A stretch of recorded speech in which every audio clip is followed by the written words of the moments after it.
Hi guys, this is Vic from Plate.to.paper and welcome back to another watercolor food tutorial. Today we'll be painting a matcha parfait served in bamboo, and we'll go through a number of different techniques along the way. This exercise and the materials I'll be referencing come from the second edition Watercolour Art Kit that I released with Mossery, focusing on Japanese desserts. Feel free to follow along with your own materials. So let's start with color mixes. For the matcha ice cream, I'm using lemon yellow, permanent yellow, and viridian green for the base mix. Going darker, we'll mix permanent yellow and viridian. Same with the darkest mix, but with a higher proportion of viridian. For the bamboo, a touch of permanent yellow and more viridian. This range is leaning towards a cooler green.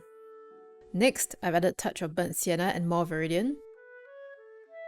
And the darkest mix is a concentrated mix of both colours. For the rim of the bamboo, we'll start with a light wash of yellow ochre. For the outer edge, I've just added burnt sienna. Next, in the red bean paste, we'll mix opera pink, ultramarine light, and burnt sienna. Going darker, I've added some neutral tint. For the mochi, I've mixed white, neutral tint, and a touch of burnt sienna to warm the mix. Next, the wooden plate. I'm using yellow ochre, burnt sienna, and a touch of red. Dilute this mix for the first wash. For detailing, we can just use burnt sienna.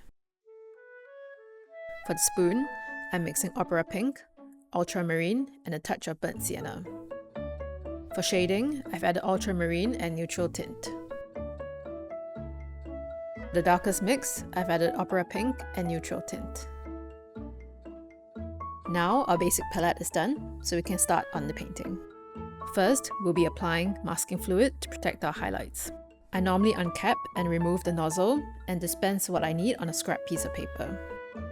Then, I use a toothpick or a skewer and use that to apply the fluid. The skewer can also be sharpened if you need smaller applications.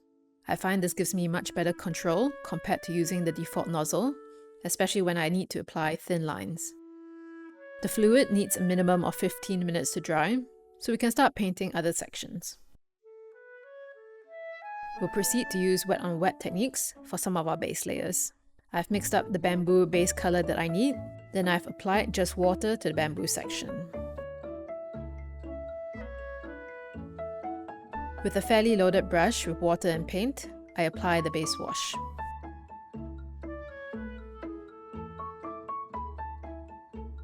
I then apply the darker mix to the middle of the bamboo. My light source is coming from the back, so we'll develop the darker values here.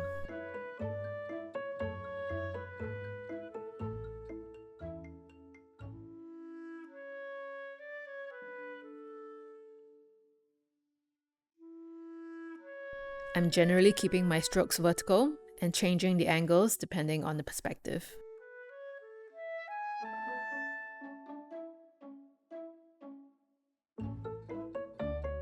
Next, I'm starting on the rim of the cup. I've brushed in water into the rim, giving a bit of clearance to the green part of the bamboo. Then I apply a light wash of yellow ochre.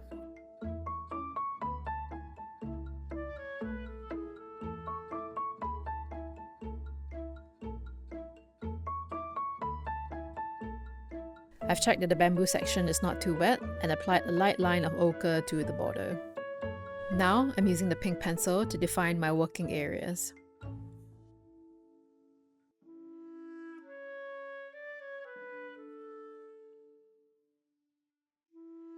Once the masking fluid is touch dry, we can start with the ice cream. The fluid should have turned slightly transparent. I'm applying some water first, and then followed by my base ice cream mix.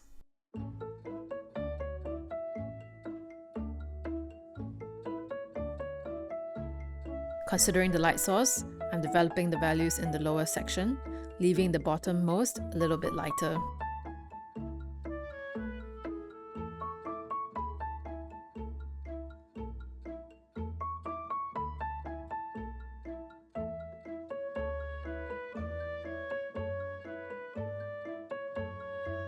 For the plate, we'll start with the inner section. I've applied water and then the base mix, followed by more paint to the area that will be in shadow.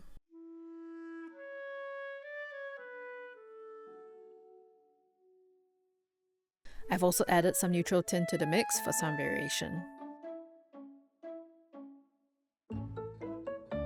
And using some of that burnt sienna, I'm adding more details to the bamboo rim.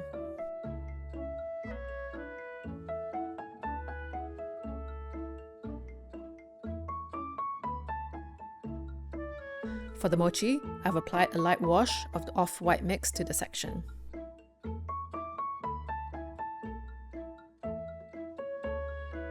Since it was dry enough to work with here, I've added some darker values and shadows.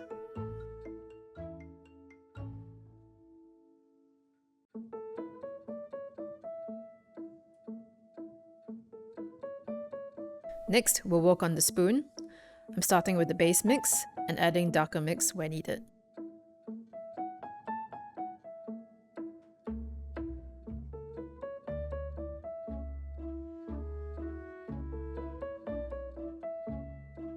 Back to the plate, I'm adding a light wash to the rim.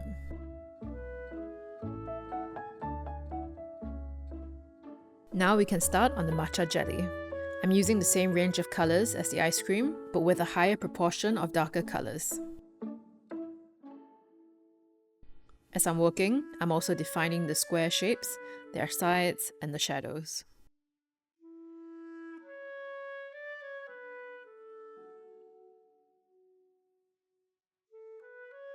Next is the red bean jam. I've gone in with a loaded brush, applying some darker mix in some spots for some variation.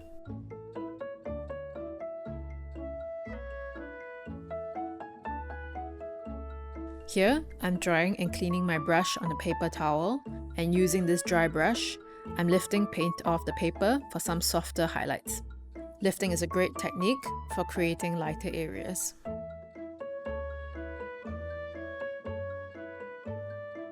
Our base layers are all applied, so we'll proceed to develop values and details. Continuing with the bamboo cup, I'm applying more vertical strokes with deeper colours. We'll continue building up layers of colour here as each layer dries.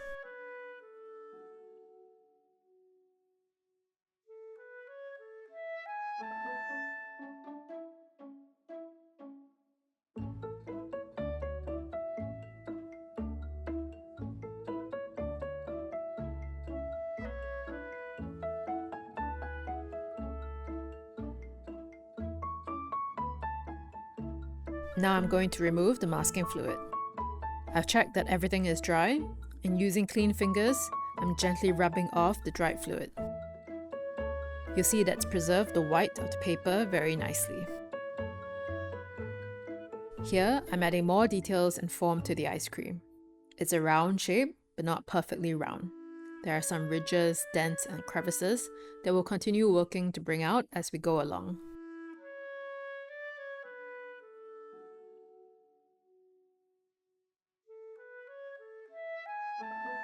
Now I'm creating more definition in the jelly, and I'm deepening the colours to differentiate it from the ice cream.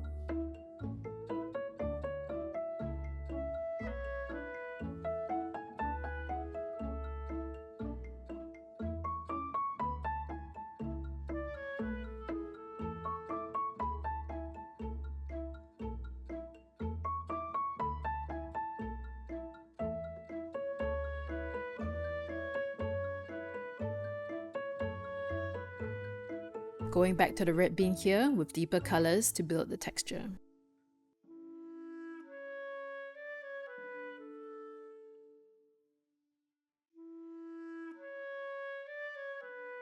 And a round of pink pencil to give the outer edges of the piece some definition and variation in colour.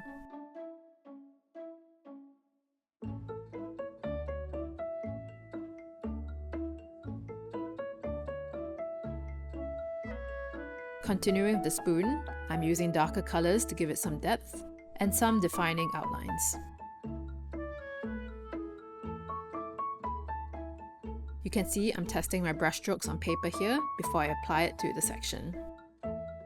Don't forget that you can always turn your paper or book for an angle that's more comfortable for you. For the plate detailing, you can use anything with a straight edge as a guide. And here I'm using the pink pencil to mark out my lines, which I then paint over with burnt sienna.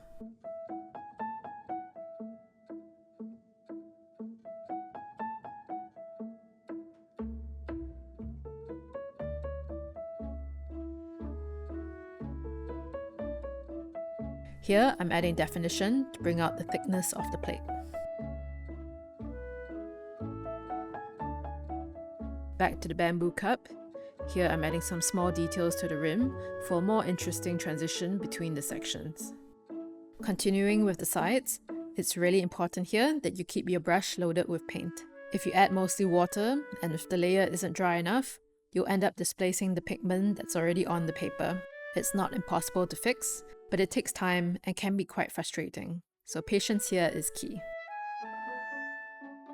Now I'll be using some darker colours and I'll continue adding definition to the sections.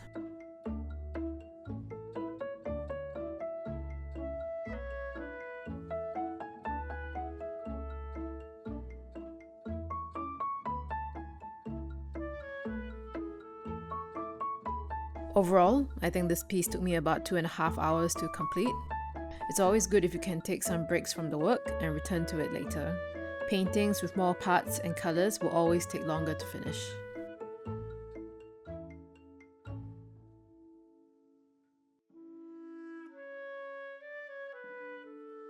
Now I'm adding some final details to the ice cream.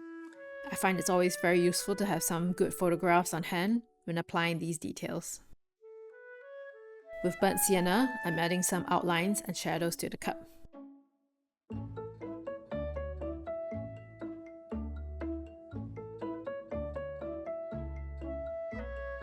Then darkening the wood grain lines in the plate.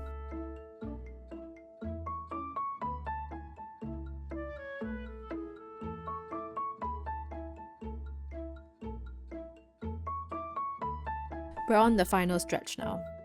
I've mixed a bit of green and burnt sienna for an olive green colour. I'm using this mix to dot some details into the cup rim. Because I've used rather concentrated paint, it can get quite dark, so I'm using a paper towel to lift off some pigment, leaving a lighter impression.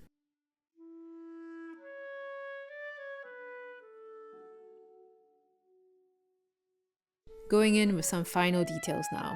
Shading white can be a bit tricky because it affects the tone of the entire piece. So learning how to mix these shading tones is important.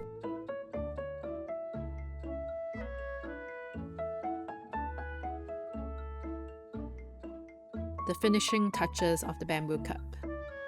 If you feel like any of your lines are sticking out too much, now is a good time to adjust by glazing with some darker colours.